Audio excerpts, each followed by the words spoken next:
Hola, ¿qué tal? Soy Mario Campos y le doy la bienvenida nuevamente aquí en El Círculo. Hoy vamos a platicar de un tema que resulta fundamental, el asunto de la educación en el mundo digital. ¿Qué ganamos? ¿Qué hemos perdido? ¿Qué hemos aprendido?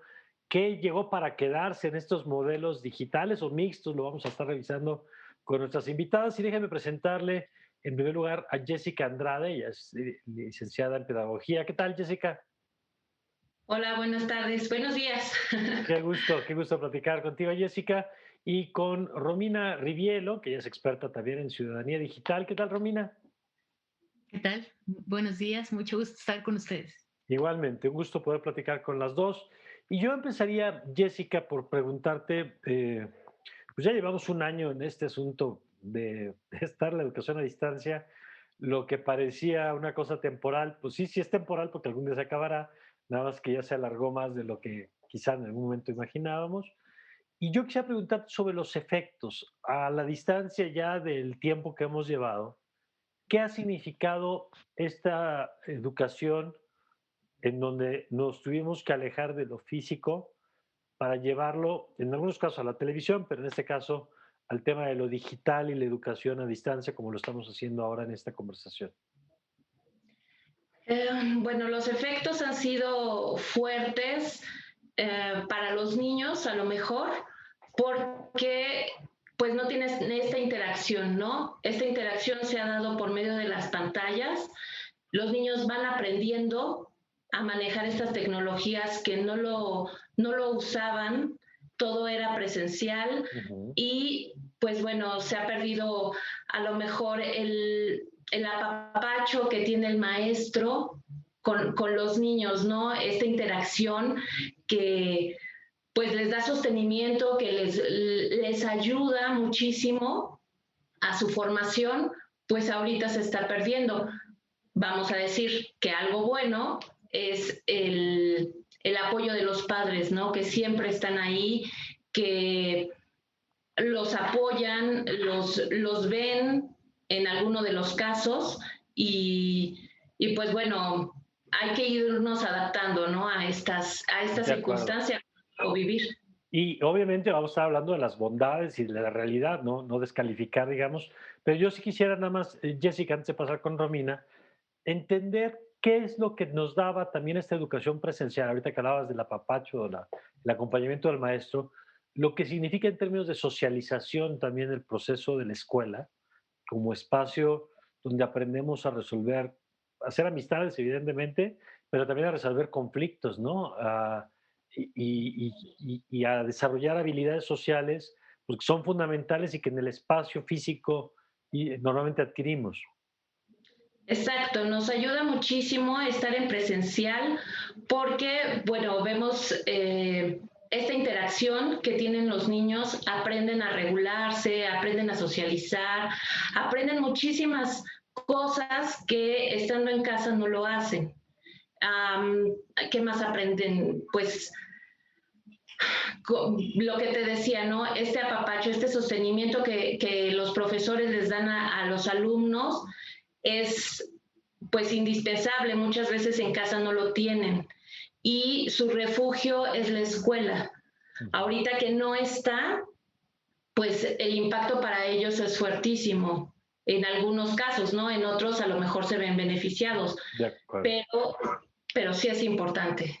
Ahora, Romina, lo que ha pasado es que todos los que estamos aquí, los que nos están viendo y los que estamos aquí platicando, ya hacíamos una parte, buena parte de nuestra vida en el mundo digital, ¿no? Ya muchos trabajamos vía, Dios, a través de sus dispositivos, eh, las amistades, la familia, pues muchas veces teníamos contacto a través de estos aparatos, pero el brinco que hemos tenido que dar, y esto que se ha dicho muchas veces, Romina, de cómo el empuje que le dio a la cultura digital el COVID, pues es algo que no lo había logrado ni los promotores, ni los impulsores, ni los de sistemas, ni nadie como el COVID, ¿no?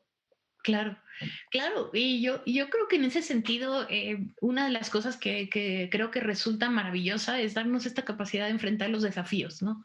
Primero empezando por la infraestructura, o sea, infraestructura digital, si tengo capacidad de conectarme, en qué equipos, casi estamos acá, de repente había familias que estaban sacando así el equipo que por lo menos le pedía conectarse para que tuviéramos una oficina, una Ujú. escuela, y a nivel educativo, pues sacar el mejor dispositivo posible para poder llevar este proceso de aprendizaje pues en este momento. Y en ese sentido, pues la verdad es que quizá una de las mejores cuestiones que hemos sacado de todo esto también son estos otros aprendizajes asociados, más allá del salón de clases, más allá de la currícula, de cerrar el programa educativo, pues de resolver problemas, de comunicarnos, de colaborar diferente. Y para los docentes, pues algo importantísimo que es esta capacidad de empezar a decir, ¿cómo voy a innovar constantemente a enseñar diferente con nuestras estrategias, con otras metodologías, con otras maneras?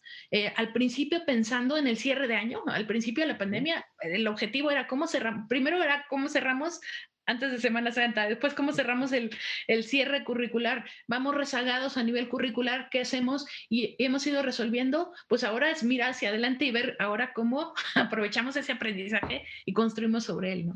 A ver, y sobre eso, Romina, yo quisiera que nos cuentes un poquito más, porque el otro día hacía el símil que cuando empezaron las redes sociales, yo me acuerdo que los primeros periódicos, por ejemplo, no, cuando empezó Internet, lo que hacían los periódicos era su edición de papel, volverla un PDF, Ujú. y decía que ya eran digitales, ¿no? Y Claro. entonces, al paso del tiempo, vimos pues que no era lo mismo, que una cosa en Internet tiene una lógica, una dinámica distinta que la que tiene un producto como el papel o como la radio, como la televisión. En ese sentido, yo tengo la impresión de que lo primero que hicimos fue pues replicar lo que ya hacíamos, simplemente ahora hacerlo en la pantalla.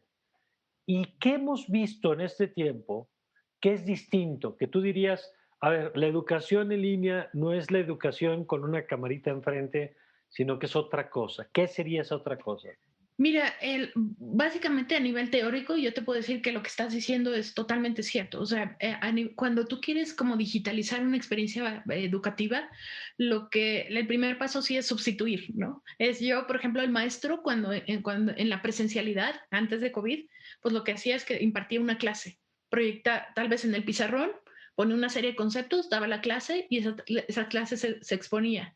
Si el maestro en la virtualidad lo que hace es exponer la clase, impartir la clase, y el alumno está receptor y es pasivo en ese aprendizaje, pues lo que estamos haciendo, estamos sustituyendo, pero creo que cuando hablamos de un verdadero cambio, hablamos de modificar, o sea, de pasar por el proceso, el concepto completo se llama SAMR, pasar de sustitución, aumentar, modificación y realmente hacer algo totalmente diferente. A ver, otra vez nos lo vuelves a decir lo que son las Se siglas. llama SAMR, Ajá, las siglas son SAMR y sí. es sustitución, aumento, o sea, aumentar esa, ya no, ponerle un agregado a eso, Ujú. modificación, y la última es ya regeneración de una nueva experiencia de aprendizaje. Ya Ok. la R es ya voy a hacer una propuesta totalmente diferente. ¿Qué es lo que sucede? Que creo que fue maravilloso en este proceso de COVID, es que al principio, si solo hubiéramos sustituido, hubiéramos requerido que todos los niños se conectaran todo el tiempo sincrónicamente a la pantalla y tuvieran clases. De Lo acuerdo. que lograron hacer la mayoría de los colegios es hacer, pues de repente dejar tareas de lee previamente y vienes a la clase, es hacer esta aula invertida. Dejar que el alumno fuera un poquito más autónomo en su proceso de aprendizaje, lee estas cosas antes de la clase Ujú. y llegamos a la escuela a debatir, tal vez a hacer un ejercicio digital, etcétera, y ahí es cuando empieza a cambiar el aprendizaje, porque ya no vas a que el maestro te transmite el conocimiento, ya vas a que el conocimiento se construya De con acuerdo. todas las aportaciones que tienen los diferentes alumnos. Ahora, Jessica, esto que dice Romina, que me suena, por ejemplo, más a las dinámicas que ocurren en los posgrados, ¿no? Ujú. Que casi es un poco el cambio de nivel, pero justamente no lo teníamos concebido, Jessica, para educación pues básica, para las primarias, las secundarias o las prepas, o incluso hasta la propia universidad, que de pronto sigue anclada a modelos más tradicionales en esto que decía Romina, de que el maestro es el poseedor del conocimiento y que expone, y el alumno, digo, que yo sé que desde hace muchos años estos modelos educativos ya están en revisión, digamos, pero ahora se agrega lo digital. ¿Qué dirías tú que se necesita para hacer este paso del simplemente replicar a hacer este proceso del que nos hablaba Romina? ¿Qué tipo de herramientas son las que se tendrían que adquirir para poder hacer esto? Uf, bueno, primero que los niños realmente tengan un dispositivo Ujú, y claro. llámese computadora, porque tienen en la mayoría es un celular en donde están tomando clases, ¿no? Lo digo por la experiencia, ¿no? O sea, la mayoría está tomando clases en un celular y Ujú, realmente no se aprecia esto de estar viendo a los compañeros, porque cuando es celular, pues te ves tú en chiquito y solo ves a la persona que está hablando. Eso sería lo primero. En cuestión, pues, de los maestros, por ejemplo, es pues irnos capacitando, ¿no? O sea, ahorita a partir de la pandemia, que fue el confinamiento, fue como dicen, ¿no? Híjole, vamos a prepararnos para marzo y entonces se hicieron cuadernillos y los niños los entregaban y entonces ya nunca nos los regresaron, pero fue algo que fuimos improvisando. Llegó término de ciclo escolar, bueno, se hace pues una valoración, ujú. fue vía telefónica, por ejemplo, en algunos casos, con el celular, por el WhatsApp, Videollamada, ajá. videollamada, exactamente, estarlos viendo con algunos ejercicios. Y bueno, esto fue improvisado realmente porque no sabíamos cómo evaluar.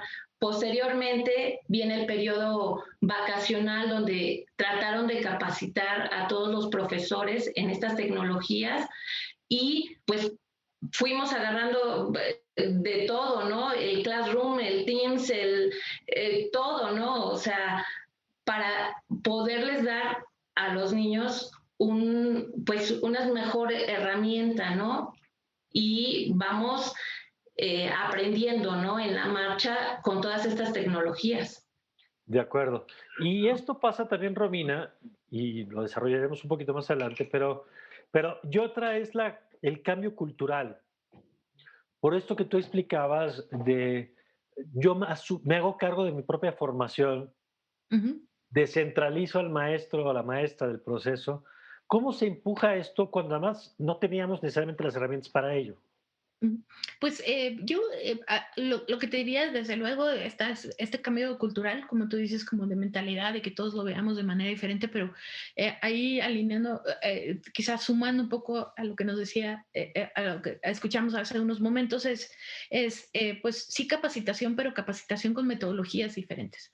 O sea, hay que conocer las herramientas por un lado, la parte, o sea, sí el equipo es lo físico, hay que conocer las herramientas digitales, pero también hay que aprender de las metodologías que nos permiten hacer el cambio. Esas metodologías, pues muchas de ellas se llaman, hoy por hoy se llaman metodologías activas, que permiten que justamente el maestro aprenda como estas otras ideas y estas otras estrategias para que de manera activa, pues el alumno pueda poder hacer todos esos ejercicios. Si bien decías que el ejemplo que yo di fue de media superior, pues ejercicios muy adecuados por cada uno de los diferentes niveles educativos y ya más aterrizados a la currícula que voy impartiendo. Entonces, algunos de ellos, por ejemplo, ya hoy se gamifica, ¿no? El hecho de que yo pueda hacer que mis alumnos se sientan casi como en un videojuego que voy ganando como estos diferentes como incentivos para llegar a la ruta final, ¿no? Tal vez en un periodo de 4 Y semanas. además, perdón, Romina, que son herramientas donde los maestros no tienen que desarrollar de cero, ¿no? Sino que son plataformas que ya existen para que el maestro monte sus conocimientos, o sea, Ujú. su plan de trabajo, digamos, pero sus herramientas que ya están construidas. Exactamente, hoy por hoy también ese es otro de los beneficios de la pandemia. Han surgido muchos de ellos, inclusive algunos de ellos con versiones gratuitas. También creo que el mundo completo también hizo su contribución a la educación y versiones que inclusive eran bellas versiones que eran regularmente pre-pandemia pagadas que se abrieron a disposición de los docentes para decir, bueno, ¿cómo? Aparte de sin que requiera tanto tiempo para que el maestro, bueno, que la economía dé, pero también que el maestro los pueda ir adoptando poco a poco, se generaron inclusive tutoriales para que los pudieran como incorporar y sí, apoyados con plataformas y que permitieran al maestro que se recargara en lo que sí sabe hacer, armar una clase, programarla y poderla impartir, ¿no? De acuerdo. Eh, Jessica, ¿tú qué dirías, por ejemplo, que ha sido el principal reto en este periodo para las y los maestros en esta transición? Que como tú apuntas, creo que los maestros y las maestras tuvieron que hacer lo mismo que las empresas, que era primero mantener la operación, ¿no? O sea, que esto no se caiga, que siga funcionando. Nada más que bien han dicho las dos que esto ya se alargó mucho y que por lo tanto ya no solamente nos puede satisfacer la idea de mantener lo que teníamos, porque además no lo puedes mantener en condiciones iguales, porque no es cierto, las circunstancias son diferentes. Ya lo platicamos un poquito, pero hasta el agotamiento del tiempo de pantalla, el estrés con el que hemos vivido. ¿Qué dirías tú que ha significado como el principal desafío en este periodo? Bueno, el principal desafío ha sido el estarse actualizando, como dice Romina, con webinars, con tutoriales, con todo esto que nos va ayudando a nosotros de decir, es que vamos ahorita, no sé, a aprender X tema. Ah, pues me puedo ayudar de esto y de esto y de esto. Y entonces lo vamos jalando a la clase de tal forma en que los niños tengan un mayor aprendizaje diferente al tradicional. De acuerdo. Vamos a hacer una pausa y ahora que regresemos de la pausa, yo quiero escuchar de nuestras dos invitadas experiencias, buenas prácticas que hemos visto en México y en otras partes del mundo y de las que podríamos ir tomando nota, porque bien lo dijeron ustedes, es un fenómeno que afectó a todos lados y que por lo tanto hay herramientas de las que podríamos aprender también de otras partes del planeta. Vamos a la pausa y enseguida regresamos con más. Estos en el Círculo y nosotros ya volvemos.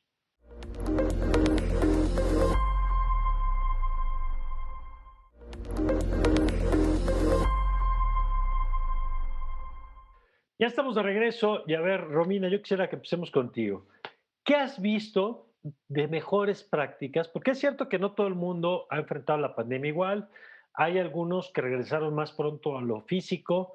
Hay otros que han estado mixtos, que me parece interesante, ¿no? Que creo que hacia allá vamos a caminar en buena medida. Hay quien se ha mantenido en digital completamente. ¿Qué has visto a ti como especialista en estos temas que te parece que son de las mejores prácticas de las que tendríamos que aprender? Bueno, yo diría, quizá voy a mencionar tres, ¿no? Y las mejores prácticas, yo creo que hemos hecho un alto reconocimiento a los profesionistas de la salud. A mí me gustaría hacerle un alto reconocimiento a los profesionistas de la educación porque creo que han sido en la pandemia De también acuerdo. héroes, ¿no? En términos del tiempo que le han dedicado para su labor docente, pero también el tiempo que le han dedicado para hacerlo diferente. Y creo que las mejores prácticas que yo he visto son los que se han apegado a innovar todo el tiempo, ¿no? Ya tengo el problema, ¿cómo lo hago? ¿Cómo hago cosas simples de manera diferente? Y atreverse, ¿no? Y atreverse de repente, de hecho hoy por la mañana estaba viendo un caso de un maestro que puso al grupo completo, armó una cuenta en TikTok y empezó a hacer una dinámica de aprendizaje en TikTok con algo que era familiar para los alumnos, pero para que propusieran otras cosas en una plataforma que para los alumnos era familiar. Eso me parece como súper auténtico porque era atractivo para los alumnos y creo que se atrevió, dijo inclusive unas cosas como relacionadas a seguridad, etcétera, pero lo hizo, ¿no? Y todos estos que se apegan hacia la innovación me parece que son para aplaudir. La otra es también reconocerse como aprendices, o sea, seguimos, ya no podemos vivir en el mundo en el que ya soy maestro, ya sé todo, y no más bien es ponernos como aprendices para seguir como aprendiendo nuevas maneras, y aprendices con otros docentes. He visto visto otra buena práctica es otros docentes dando ideas prácticas de enseñar diferente. Hablamos de las plataformas y de los contenidos, pero también plataformas donde hay la colaboración por aprender en conjunto. Creo que eso es otra buena práctica que he visto en esta pandemia. Y la tercera es también aprenderse a decir, también se vale porque también nosotros sentimos y vivimos emociones y las platicamos con nuestros alumnos, ¿no? Creo que en este abrirse de cómo te sientes hoy, cómo podemos hacer y cómo en este entendimiento mutuo que estamos teniendo también eso suma. Entonces son creo que las tres que yo he visto que son valiosísimas. Oye, y me detengo tantito en la tercera, Romina, porque en efecto se ha señalado mucho que la pandemia nos hizo quizá desarrollar una visión más integral de las personas, que como que de pronto veíamos, lo hemos platicado aquí mucho en el círculo con las empresas, donde la empresa asumía que su colaborador o colaboradora llegaba y ahí tenía casi una vida autónoma y salía y regresaba a su vida cotidiana. Y hoy que estamos en las casas de la gente, hoy que ustedes nos reciben en sus casas y los amigos que Ujú, nos están viendo, ujú, pues sabemos que a veces se te puede atravesar desde el perro hasta la escuela de los hijos, hasta el supermercado que llegó cuando no lo esperabas. ujú. Y lo mismo en las escuelas, entender que las alumnas y los alumnos y las maestras y maestros también tienen miedo por la pandemia, también tienen miedo de no verse y no poderse abrazar. Ujú. Y es muy importante, aún en el escenario de lo digital, incorporar estos elementos, Romina. Claro, no, totalmente. Y yo creo que eso, pues también, por ejemplo, hablamos de cómo en el segmento anterior hablamos de cómo extrañamos la parte social, pero tal vez sí la podemos percibir y vivir y Mm, aprender de manera diferente, ¿no?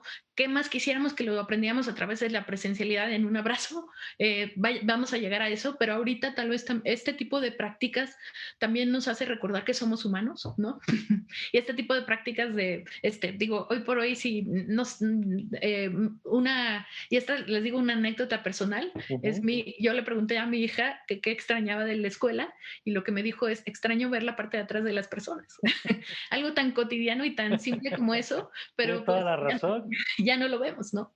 Claro, ya solo nos vemos del frente, tiene toda la razón, me encantó. Ujú, Eh, eh, y bueno, a ver, Jessica, yo quisiera, así como nos compartió ahorita Romina, y me encanta esta idea de la necesidad de innovar, la necesidad de aprender o reaprender y la necesidad de reconocernos en lo emocional. ¿Qué dirías tú que han sido prácticas que tú hayas visto, que pueden ser desde la parte pedagógica hasta la parte de o sea, desde la transmisión de contenidos concretos, académicos, hasta esta parte del trato a las personas? Claro, bueno, experiencias, estar en constante comunicación, ¿no? Con los papás, con los niños, esta independencia de los niños que también es importante, de papás, sí estén ahí, pero déjenlos, ¿no? Tienen que ser autónomos, tienen que hacer las cosas, ¿no? Eh, yo trabajo a nivel inicial y preescolar. Ok.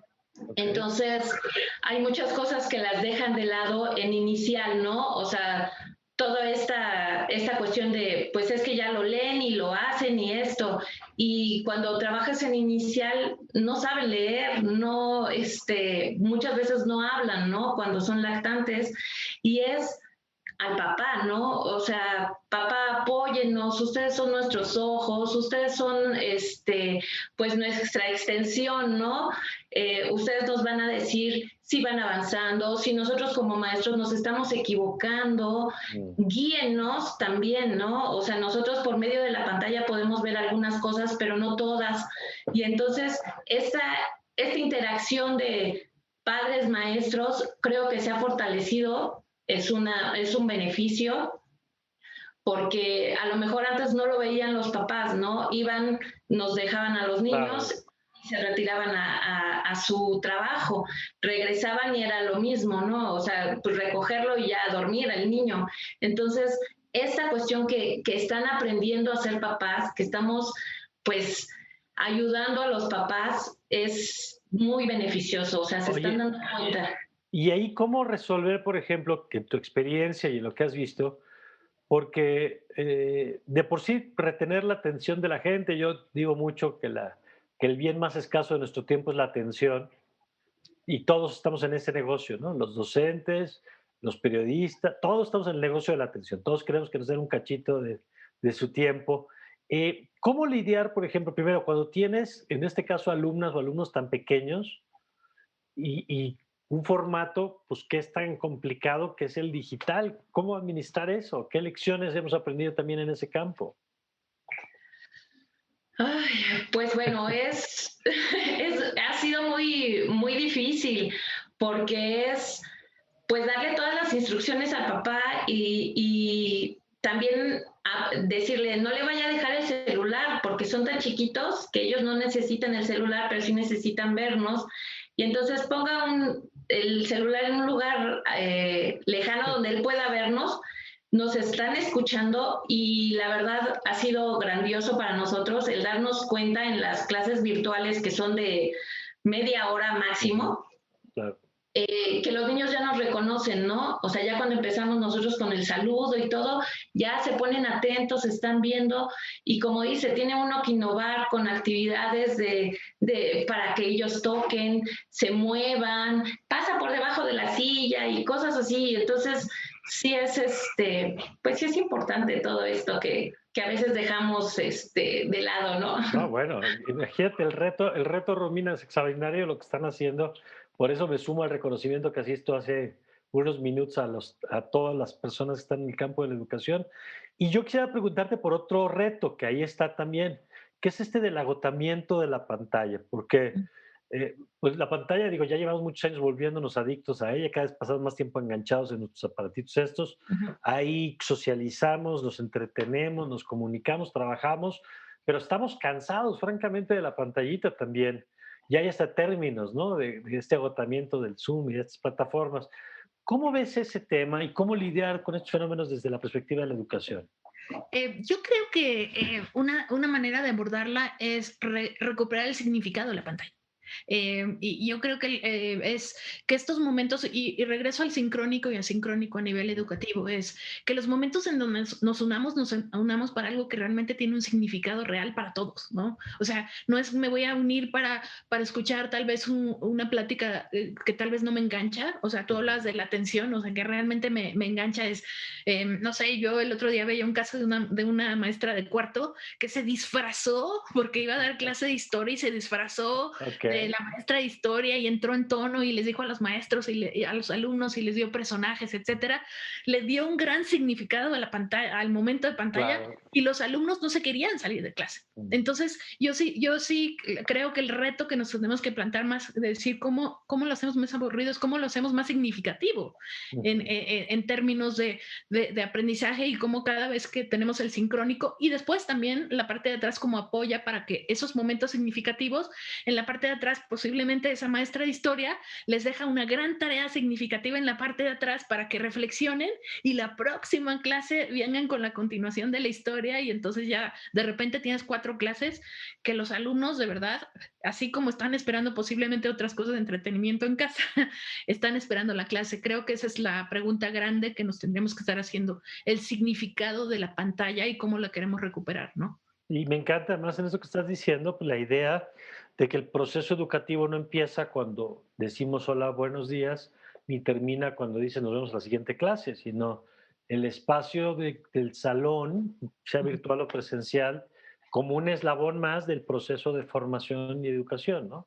Totalmente, totalmente, totalmente. Y bueno, y en ese sentido también, por ejemplo, los padres de familia, o sea, hablamos de los padres de familia. Yo siento que ahí los padres de familia también jugamos, porque Ujú, soy sí, una, sí. jugamos un rol y tenemos que encontrar este rol de cómo sumamos, respetando la autonomía, como bien lo decía Jessica, pero también cómo sumamos en eso. O sea, yo considero hoy una gran oportunidad para los padres de familia de entender cómo piensa mi hijo, cómo resuelve, cómo está haciendo la tarea, cómo lo está percibiendo, es una oportunidad, o sea, única. Nunca antes lo hemos repetido en la historia y hoy hay que verla como esa, pero también encontrar este rol de que nosotros hacemos alianza en el proceso Ujú. educativo para que los padres de familia aprendamos más y contribuyamos más en ese proceso educativo.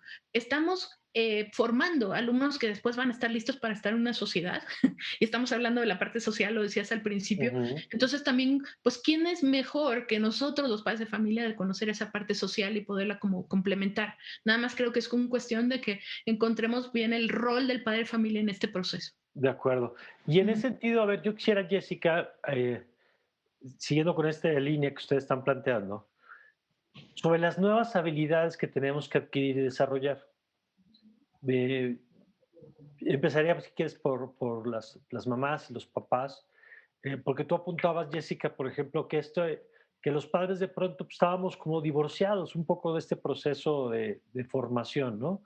Y decías, y con razón, que hemos depositado en la escuela la tarea y a veces pues hemos perdido también en eso, ¿no? Hemos perdido, como decía Romina, la posibilidad de entender el proceso. Lo más cercano era la clase abierta, y yo doy clases en universidad y digo que hoy todas las clases son abiertas, ¿no? Parte de lo Ujú. que hoy los docentes descubrimos que estás en la clase y de pronto pasa un tío o pasa el hermano y se queda oyendo, eh, con el riesgo que tiene además que sacar de contexto cosas, en fin. Pero es muy raro, hoy todas las clases son abiertas, siempre es con público de alguna manera. Eh, ¿Qué habilidades, ahora ya no hablo de los docentes, sino hablo de los papás, de las mamás, tendríamos que desarrollar en este periodo, en esta modalidad de educación a distancia? Bueno, tendrían que prepararse, ¿no? Leer muchísimo qué es la infancia, cómo podemos apoyar a nuestros hijos, si les damos lo suficientemente es lo correcto, no darles más, no darles menos. ¿Por qué? Porque tiene consecuencias. Y esto es algo que no nos dicen, ¿no? Y que ahorita nosotros, bueno, a nivel inicial estamos, pero con los papás y les mandamos, pues, muchos, a lo mejor les recomendamos libros, se están dando cuenta de cómo formamos estas actividades, ¿no? Inicio, desarrollo, fin, para que los niños vayan todavía y se queden con esas ganas de seguir investigando, ¿no? Entonces, esta parte de que los papás se estén preparando, estén, pues sí, apoyando a sus hijos lo suficiente. A ver, Romina, yo quisiera tu punto de vista de esto, porque tú lo decías hace rato para los maestros, ¿no? Decías, tiene que ser una formación permanente, no asumir que Ujú. lo que sabíamos ya es suficiente, pero ahora Ujú. estamos hablando de los papás y de las mamás, que yo he escuchado a muchos decir, es que yo no soy maestra, es que yo no soy maestro, es que yo no Sí. sé, ¿no? O no tengo la formación para esto. ¿Cómo lo ves ahora y qué tendríamos que estar aprendiendo? Pues creo que los papás tenemos que también hacer dos cosas, desaprender y aprender, Ok. porque creo que también hay que aprender, o sea, de las cosas que teníamos que desaprender, y yo pienso como en términos, digo, y poniéndome como en esta importancia de lo que le importa a las instituciones Ujú. educativas, ¿no? Pues que también qué posturas les sirven de nuestro lado y que, cuáles no, ¿no? Y yo te voy a decir una muy, para quizás aterrizarla a un caso, es los padres de familia, por ejemplo, en que a veces tendemos a ser más preocupados de seguridades o de la seguridad o de los cambios y tendemos a pegarnos un poquito como a estos paradigmas. Entonces, en ese sentido, tenemos que confiar más en el colegio y también desaprender algunas cosas como de no necesariamente están aprendiendo de la misma manera que nosotros aprendemos. Hablaba del ejemplo así del sincrónico al sincrónico. Por ejemplo, los Ujú. padres de familia era como, bueno, ¿y cuántas horas están haciendo? Porque son menos horas de cuando estaban en la presencialidad, ¿no? Y creo que es desaprender lo o por lo menos tener la apertura a decir, bueno, es que están aprendiendo de manera diferente, voy a escuchar un poco cómo están aprendiendo y también tal vez voy a escuchar un poco de el tipo de preguntas que puedo hacer a mi hijo cuando está en ese acompañamiento en casa, ¿no? Creo que las preguntas más allá de si hiciste la tarea o no es, oye, ¿qué estás haciendo? ¿Y te gusta? ¿Qué te gustaría? Oye, Ujú. ¿sabes una fuente buena que yo sé de este tema es esta? ¿Por qué no te acompaño? ¿Te parece que googleemos juntos? Porque Ujú. también se vale googlear en este aprendizaje y se vale buscar en bibliotecas, se vale preguntarle a la abuelo, se vale preguntarle al tío experto, etcétera. Entonces, también, por ejemplo, apoyar esa otra parte, no hacerle la tarea, pero ayudarle con los elementos que están a tu alcance en esa otra parte. Entonces, creo que yo te diría, y tal vez lo dije de una manera muy amplia, pero sí, tal vez es nosotros empezar a hacer preguntas diferentes más allá de si hiciste o no hiciste la tarea, sino más bien, ¿cómo estás planteando que lo vas a hacer esto que estás teniendo que hacer en casa y cómo te puedo ayudar? Creo De que son acuerdo. las dos líneas que podrías hacer también, ¿no? Me parece muy bien y que hable un tipo de relación distinta con los hijos, con las hijas y con el proceso educativo escolar, digamos, ¿no? Porque hay un proceso de formación pues, natural, pero aparte aquí estamos hablando de lo escolar. Vamos a una nueva pausa y vamos a regresar porque ya nuestras invitadas nos dijeron qué herramientas tienen que desarrollar las maestras y maestros. Ahorita platicábamos de los padres, de las madres, pero vamos a platicar de los alumnos. ¿Qué tipo de alumnos se requieren en este nuevo entorno que estamos viviendo? ¿Qué habilidades, así como las que se han perdido, cuáles se han desarrollado? De eso platicamos, si les parece, regresando del corte.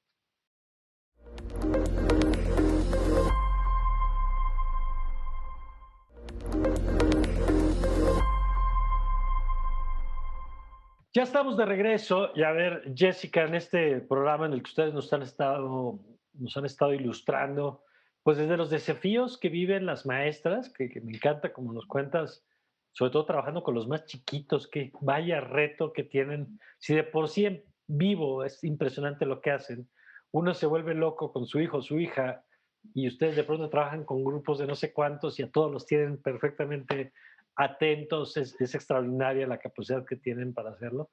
Ahora en virtual o en digital, pues es todavía más sorprendente.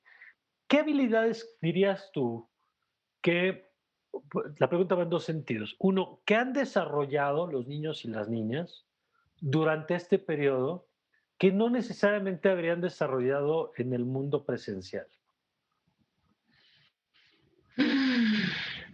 ¿Qué habilidades se han desarrollado? Pues muchísimas. El, el hecho de regularse para estar en la pantalla ya es un logro. El hecho de que aprendan a ponerle el mood, porque, Ujú. bueno, son muchos, entonces hay que ponerle el mood y ya lo hacen solos, ya también es, pues, un logro.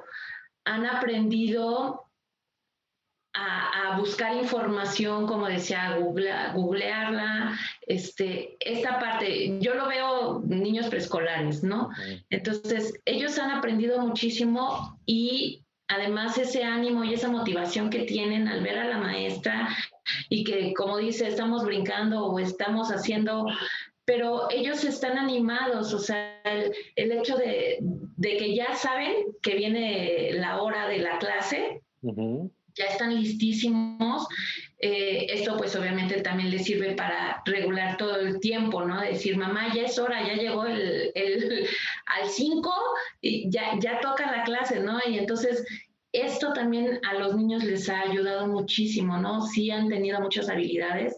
Y pues si ya nos vamos a lo que son las habilidades de primaria, secundaria, es el aprender a aprender, Ujú. que es difícil, ¿no?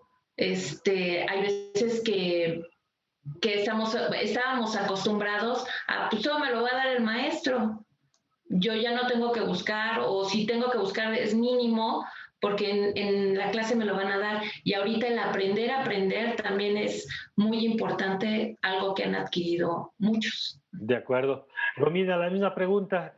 ¿Tú qué dirías, así como nos decía Jessica ahorita, esto del orden, del cerrar el micrófono, del abrir, del contestar, que vaya que sí es complicado el, bueno, o es un reto, digamos, el aprender a convivir en estos ecosistemas donde tiene su propia etiqueta, ¿no? Sus propias reglas de participación, de comportamiento. ¿Qué dirías tú que son habilidades que han desarrollado que antes no tenían o que no habrían necesariamente adquirido en el mundo presencial? Pues mira, yo tiendo a ser de las optimistas que piensa que los niños que pasaron por el proceso COVID, por este proceso, o sea, por este periodo de aprendizaje durante la pandemia, van a salir mejorados, ¿no? en muchos sentidos. O sea, esta capacidad de lidiar con la ambigüedad, ¿no? ¿Qué va a pasar? ¿En dónde está la información, etcétera? Estas cuestiones de saber resolver problemas, de manejar emociones, de hablar de ellas, de todo este proceso que están pasando. Yo quiero pensar que en el balance suma más de lo que puede restar lo que está en la currícula per se, ¿no? Entonces, quiero pensar que en ese sentido, pues, todas esas habilidades blandas y todas esas habilidades que también son importantes para la vida, porque al final graduamos alumnos para que estén listos para la vida y para contribuir en ella, pues están preparados para esta vida que evidentemente también ya es digital, ¿no?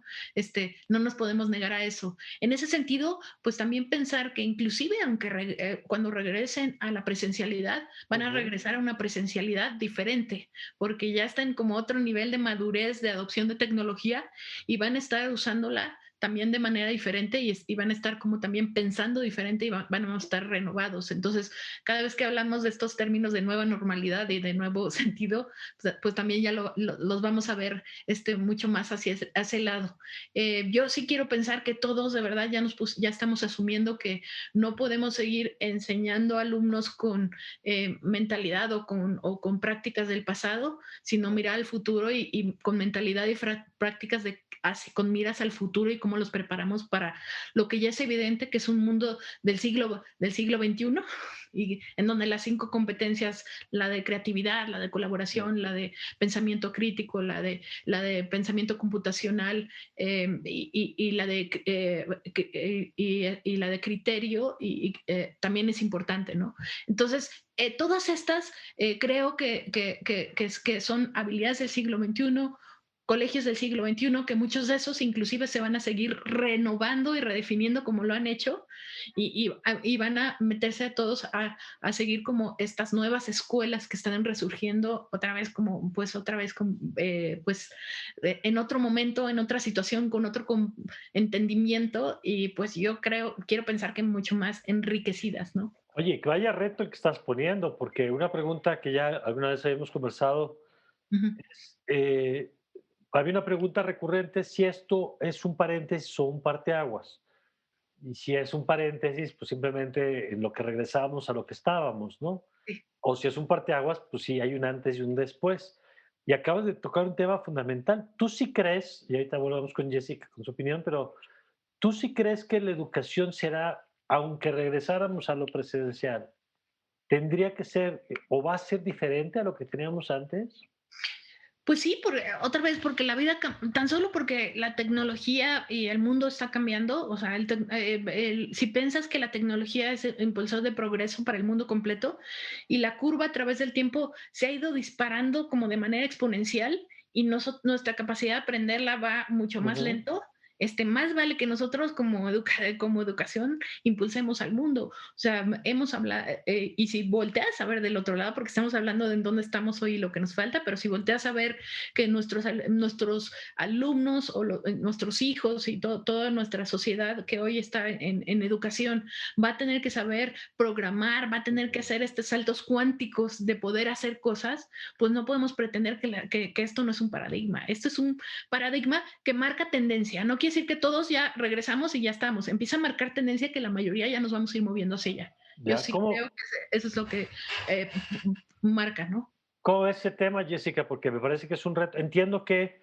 cambia cuando es preescolar, pero hay cosas que tú, por ejemplo, de la experiencia que has tenido en estos meses, hay cosas que tú mantendrías o incorporarías que aprendiste o que desarrollaste o que viste, pues no necesariamente tú en persona, pero eh, en este periodo, que dirías que habría que mantener en un mundo de regreso a lo físico. Bueno, regresando a lo físico, no vamos a poder volver a lo mismo. Definitivamente, los niños ya se dieron cuenta, pues, de que existe este mundo digital. No lo vamos a poder dejar a un lado.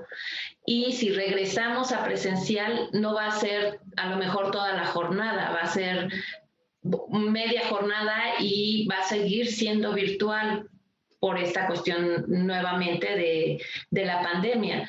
Entonces, no vamos a poder regresar a lo mismo, nos vamos a tener que seguir preparando los maestros y los niños, ¿no?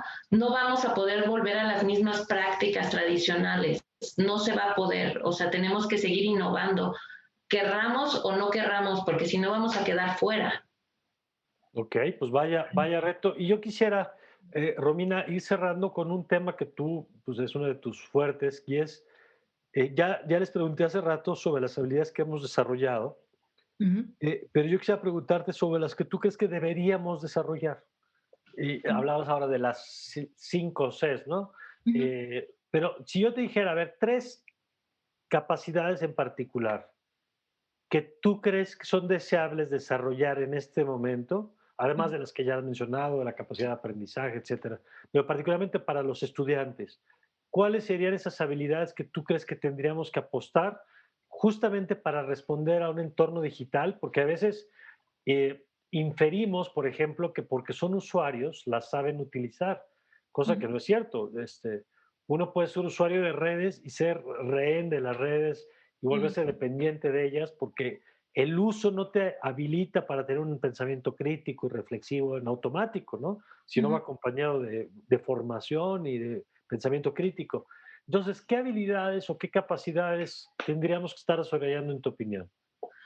Bueno, una de ellas sin duda que yo creo que tenemos que desarrollar de manera importante en todos los niveles educativos, incluyendo de preescolar hacia educación superior, es incorporar pensamiento computacional en muchos sentidos, ¿no? Esta capacidad de que nosotros comprendamos cómo la lógica y la manera como se parten los problemas para poder resolverlos, que al final es lo que enseñas en este Ok. tipo como de ejercicios y dinámicas, porque independientemente que te dediques a esos componentes tecnológicos, te permite entender esa lógica, Es una comprenderla. forma de pensar, Es una claro. forma de pensamiento que es muy similar al pensamiento matemático en su momento. Entonces, pensamiento computacional para mí sería el número uno, que lo estamos enseñando poco, lo estamos asumiendo poco. Tenemos varias brechas en ese sentido, Sí, una particularmente importante en el género femenino, que hay que también hacer un cambio cultural para que cada vez más mujeres empiezan a sumarse a todos estos movimientos de ciencias, de tecnología, de ingeniería, de ujú, todas estas, de todas estas carreras que a veces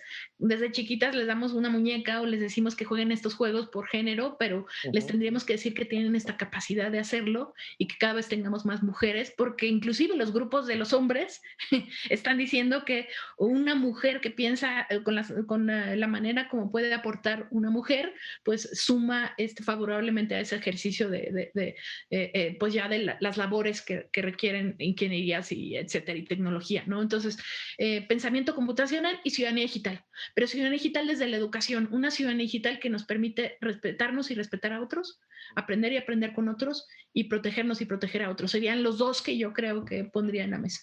Y ahorita que te escuchaba, pienso, por ejemplo, las dos han mencionado de que ahora los alumnos buscan en Google información y que, bueno, hablando de esta formación digital, la capacidad de aprender a filtrar información buena de la falsa Curación, claro. en un mundo donde la información se falsifica cada vez con mayor calidad, ¿no? Los videos fake news y deepfake y todas estas cosas que te permiten ver a una persona diciendo lo que nunca dijo. Por poner solo un ejemplo de los retos que vamos a tener en el futuro para separar lo verdadero de lo falso, ¿no? Jessica, yo quisiera conocer tu opinión sobre eso. ¿Qué capacidades, si tuvieras la varita mágica como para decir, a ver, ¿qué me encantaría? ¿Qué le diría yo a los padres y madres que nos están viendo? Que son competencias que hay que ponerles mucho foco porque son estratégicas como para toda la experiencia formativa. Pues las socioemocionales. Estamos a veces dejando las socioemocionales de un lado y creo que el que el niño aprenda a conocer esas emociones, que aprenda a expresarlas, que aprenda a vivirlas y que pues las abrace y sepa cómo, pues cómo responder a esto, es primordial, ¿no? Por lo regular, esas capacidades socioemocionales las hacemos a un lado, no les prestamos esta atención que Ujú. sí tiene mucha importancia y que son fundamentales. Y de esas capacidades, digamos, ¿qué dirías tú que es importante tener en cuenta justamente para el desarrollo de las mismas? O sea, ¿qué prácticas? porque te escucho y pienso que tenemos desde broncas hasta como los asuntos de género que decía hace rato Romina, de que los niños no lloran, tonterías de esas, ¿no? Hasta el silenciar los conflictos o no aprender a lidiar con ellas, o el no tener capacidad de expresar nuestras emociones y ser empáticos con el otro, que por ahí alguien advertía, por ejemplo, que en el tema de la pantalla, a veces ese puede ser un riesgo, ¿no? El de pronto, el, todas las reuniones hoy que tenemos con alguien es para algo en específico. No hay comunicación espontánea. En el trabajo, por ejemplo, se perdió la espontaneidad. La gente se ve para trabajar y ya no es esa convivencia donde te enterabas de qué pasaba con la vida del otro y qué es lo que permite construir lazos también, no solamente el trabajo. En ese sentido, Jessica, ¿qué recomendación darías para fortalecer esas capacidades de las niñas y niños? Pues pues que se conozcan, o sea, poco a poco irlas adoptando, ¿no? O sea, el saber que tengo permiso a enojarme, que tengo permiso a tener tristeza, que tengo permiso, o sea, todo esto realmente conocerlo, porque si me conozco, entonces puedo pues sociabilizar con los demás, ¿no? Conocer a los demás, entender, ser empático, ponerme en el lugar de otro. Todo esto es para mí muy importante. De acuerdo. Y ahí, Romina, ¿tú qué les recomendarías en los temas que tú ponías sobre la mesa a los padres y madres que nos están viendo? Pues a los padres y madres que nos están viendo, todos estos ejercicios desde en casa, desde los más chiquitos pueden empezar a hacer con, hay uno es The Hour of Code, la hora del código, es un sitio gratuito para pensamiento computacional. En una hora sus hijos aprenden inclusive tienen ejercicios maravillosos con personajes que seguramente les son familiares. Pongan a sus hijos en este tiempo de pandemia, que aparte tienen tiempos que sería súper valioso que les pongan a hacer al menos un ejercicio a la hora del código. Yo les puedo asegurar que seguramente se van a quedar mucho más horas y son horas que ustedes también van a disfrutar. Ese sería en cuanto a pensamiento computacional. En cuanto a ciudadanía digital, asuman que ustedes papás también son ciudadanos digitales y que tenemos como tal seguir aprendiendo acerca de tecnología, seguir orientando a nuestros hijos, recargarnos en la parte social de ejemplos que les podemos decir es en redes sociales, más allá de que yo conozca a profundidad las redes sociales, que conozca lo básico, pero que también le dé recomendaciones sociales de cómo usar las redes sociales, porque al final ahí socializan. No es que tengo que saber la parte técnica del algoritmo detrás de TikTok, sino qué sería bueno para ti en términos de seguridad, de cómo convives con otros, de cómo te das a respetar, cómo respetas a otros, cómo te proteges, como ese tipo de cosas que sabemos hacer muy bien porque inclusive nos los enseñan nuestros papás. Entonces, sean ciudadanos digitales ustedes para que puedan formar a sus hijos como tales. De acuerdo. Pues muchas gracias a las dos. La verdad es que nos han dado mucha luz sobre todo este tema. Romina, gracias, como siempre. Gracias. Gracias, Jessica. Gracias. Muchas gracias a las dos y sobre todo gracias a usted por habernos acompañado en este programa, ya lo sabe, consejos muy prácticos desde un tema de actitud, de aprender en este momento que estamos viviendo, hacernos a la idea de que las cosas van a ser distintas y retomo lo que decía Romina al principio, también pensarlo para bien, que podemos salir mejores de este proceso y no solamente con pérdidas, que a veces ponemos el foco en eso y hay que poner también la atención sobre lo bueno que está pasando y que podemos sacar de esta etapa. Continúo con nuestra programación aquí en Justicia TV. Ya sabe, yo soy Mario Campos y le deseo como siempre que tenga usted un magnífico, pero magnífico día.